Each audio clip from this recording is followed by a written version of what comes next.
Biasanya apa ya? Melayang. Ya, melayang. Oke deh, melayangnya satu deh. Oh ya.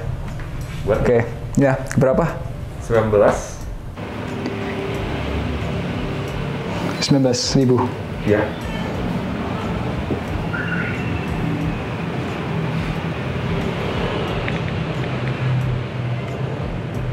Oke, udah ya. Oke. Yuk.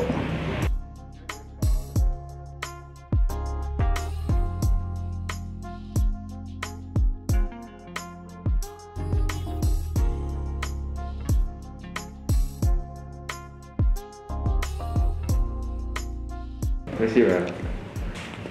Yang minumannya. Suara lewat, Pak. Thank you.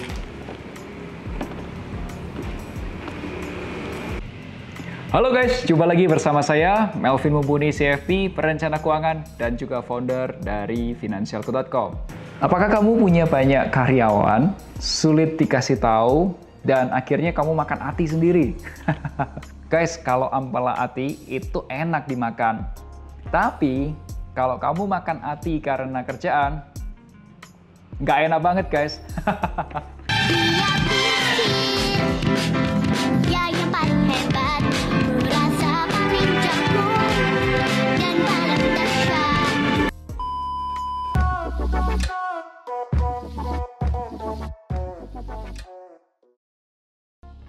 So guys, di video kali ini I'm so excited untuk bahas bagian kedua dari Calm.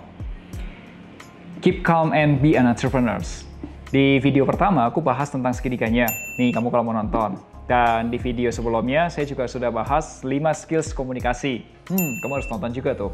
Sekarang aku mau bahas tentang leadership menurutku. Banyak orang bilang kok tanya, leadership itu apa sih? Leadership itu ya seni memimpin. Betul. Kalau menurutku, leadership itu adalah seni untuk menjadikan orang dan seni memanusiakan manusia. Atau dalam bahasa Jawa, wong ke wong. Di video kali ini saya akan cerita tentang gimana sih caranya kita di Finansialku memimpin tim di dalamnya. So, this is my story.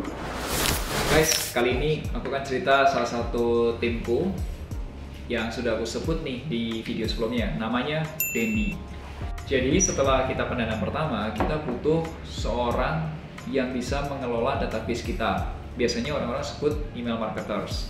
Nah pada saat itu aku cari di LinkedIn, siapa sih orang-orang atau kandidat, seperti siapa yang bisa aku panggil untuk aku interview gitu. Dan ternyata agak sulit nih mencari seorang email marketers. So mau nggak mau, ya udah aku buka rekrutmen aja. Dan salah satu yang daftar namanya Dendi. Dendi ini adalah seorang lulusan komunikasi dan dulunya dia bekerja di sebuah perusahaan telemarketers. Pada waktu itu aku tanya ke Dendi, Den, menurutmu email marketing itu apa sih? Dan Dendi waktu itu bilangnya email marketing itu kirim email sebanyak-banyaknya. Aku mikir, waduh, kalau kayak gitu caranya aku bisa rugi dong ya kirim email sebanyak-banyaknya. Aku mikir, ini orang kayaknya nggak ngerti deh tentang email marketing. Pada saat itu aku bilang sama Dendi, Den, kayaknya kamu nggak ngerti email marketing, Den. So, kenapa aku harus pilih kamu join di timku? Pada saat itu Dendi bilang, Pak Melvin, aku adalah orang yang fast learner, atau belajarnya cepat. Oke, aku butuh orang pintar, tapi aku lebih butuh orang yang mau belajar. So, aku bilang Dendi, oke, you join with my team. Singkat cerita, pekerjaan pertama Dendi adalah belajar email marketing. Dan teman-teman pasti tahu ya, yang namanya email marketing itu semuanya arahnya Amerika. Ilmunya pasti dari US. Dan materi yang dipelajari Dendi ini full bahasa Inggris. Yang jadi problem adalah Dendi nggak terbiasa belajar pakai bahasa Inggris. Jadi apa yang dilakukan oleh Dendi? Dendi print semua materinya dalam bahasa Inggris, lumayan tebal, kemudian diterjemahkan satu persatu pakai Google Translate. Aku bilang, wow, ini orang kayaknya punya semangat yang bagus ya. Good luck, join with us. Ya sekitar bulan 6 atau bulan 7 dia selesai belajar, kemudian dia coba ujian. Jadi rules-nya adalah ujiannya itu kurang lebih 50-60 soal pilihan ganda. multiple choice. Pakai bahasa Inggris juga. Dan kalau kamu gagal, kamu boleh ngulang. 1 bulan kamu cuma boleh ngulang 3 kali. Kalau kamu gagal 3 kali, ya kamu harus ikut bulan depan. Dan tingkat kelulusannya atau passing grade-nya lumayan tinggi, di atas 80. Bagus sih, artinya benar-benar orang yang menguasai yang bisa lulus saja. It's good. So aku minta Dendi, pokoknya kamu belajar dan kamu harus lulus ujian supaya kamu lebih pede. Singkat cerita, bulan berganti bulan, dari bulan ke-6, bulan ke-7, bulan ke-8, sampai bulan ke-12 pun ternyata Dendi belum lulus. Pada waktu itu aku sudah muter-muter di beberapa event, seperti yang aku cerita di video sebelumnya. Pas waktu balik ke kantor lagi, belum beres, belum lulus. Wow, lama banget ya, dan 1 semester sendiri gitu. Terus aku bilang ke Dendi, apa yang jadi kendala kamu? Aku ingat pada saat itu bulan Desember, dan aku bilang ke Dendi, Den, sini materi kamu, aku pinjam aja deh, aku belajarin. Tanggal 24 sama 25 biasanya aku cuti tuh buat Natalan. Tapi aku pikir ya udah deh, aku nggak usah Natalan dulu, aku coba belajar. Katakanlah sampai tanggal 31 Desember, nanti Januari tahun depan aku ujian bareng sama Dendi. Nah ternyata begitu aku belajar, dari tanggal 24 seharian aku belajar, sampai tanggal 25 makan siang, itu beres. Materi aku belajarin semua selesai. Kemudian aku mikir kan, kalau materinya udah selesai, coba aja ujian. Kan kita punya 3 kali nyawa kan, 3 kali kesempatan ujian. Jadi kalau gagal 1 ya kita masih punya 2 lah, tenang aja. Dan aku kemudian coba ujian sendiri. Dan hasilnya lulus, nilaiku sekitar 84-85 ya. Pokoknya lulus lah. Dan besoknya ketika masuk ke kantor lagi aku bilang ke Dendi kan, aku tunjukin e-certificate yang ada di emailku kan, aku tunjukin, ini Den, emailnya, aku lulus, nilainya sekitar 85-an gitu. Dendi kaget, kok bisa lulus sih, cepet banget gitu. Yang dia 1 semester nggak lulus-lulus, ini kok cepet banget lulusnya. Aku bilang sama Dendi, tenang Den, kita ujian bareng, yuk tak temenin. Aku tanya Dendi, Den kamu bulan ini masih ada kesempatan berapa? 2 kali, oke. So yuk kita ujian. Ambil laptop kamu, ambil kursi, yuk ujian. Dendi langsung semangat dong, ya kan? Karena mau ditemenin ujian gitu niatnya. Terus dia ambil contekan juga.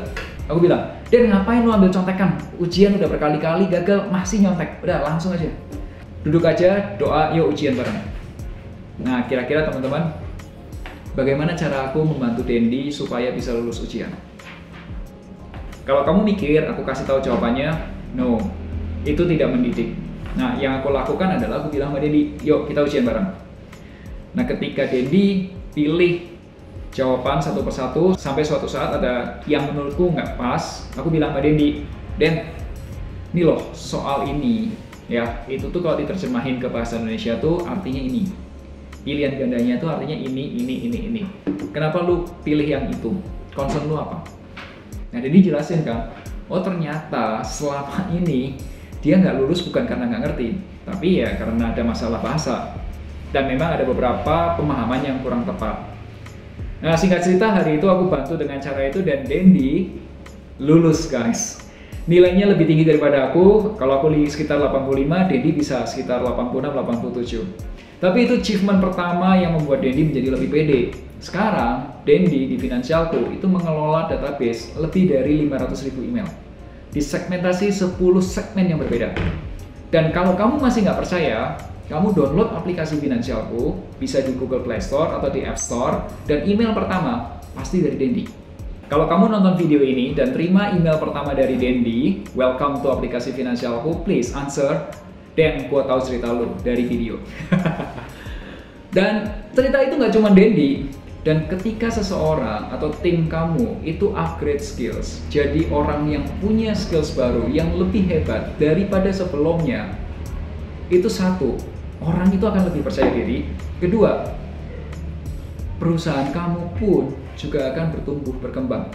Karena orang-orangnya di dalamnya bertumbuh. Dan itulah yang menurutku leadership, seni menjadikan orang.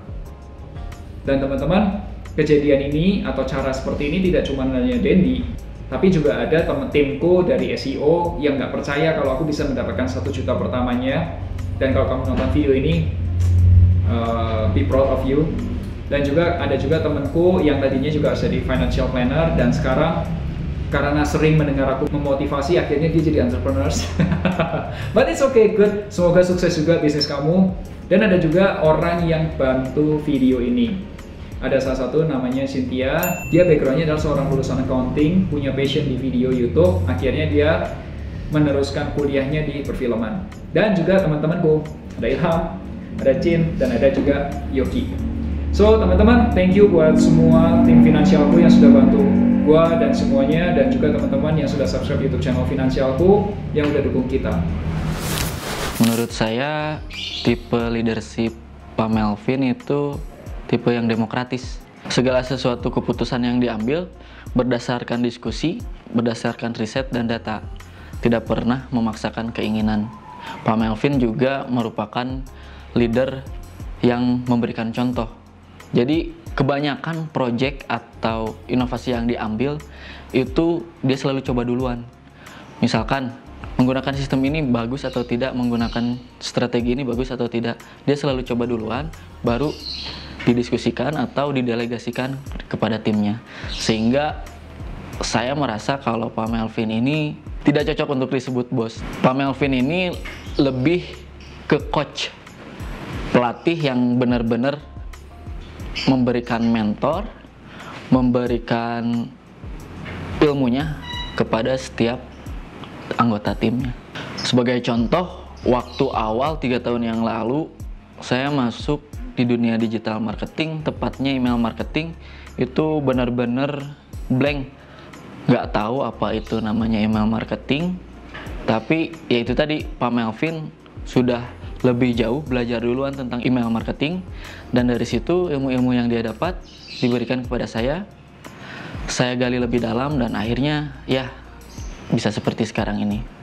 Intinya, Pak Melvin adalah leader yang bisa memberikan contoh kepada anggota timnya, tidak hanya leader yang hanya bisa suruh ini, suruh itu, ingin ini, ingin itu, harus ini, harus itu.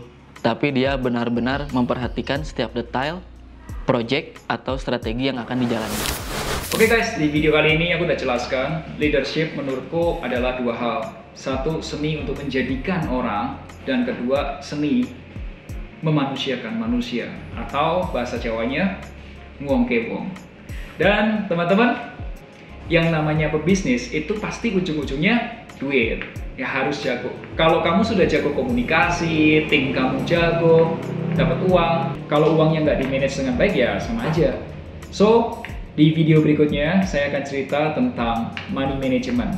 Dan thank you buat teman-teman yang sudah nonton video ini sampai selesai. Subscribe juga YouTube channel finansialku. Sampai jumpa di video berikutnya. Akhir kata, make a plan and get the financial dreams come true.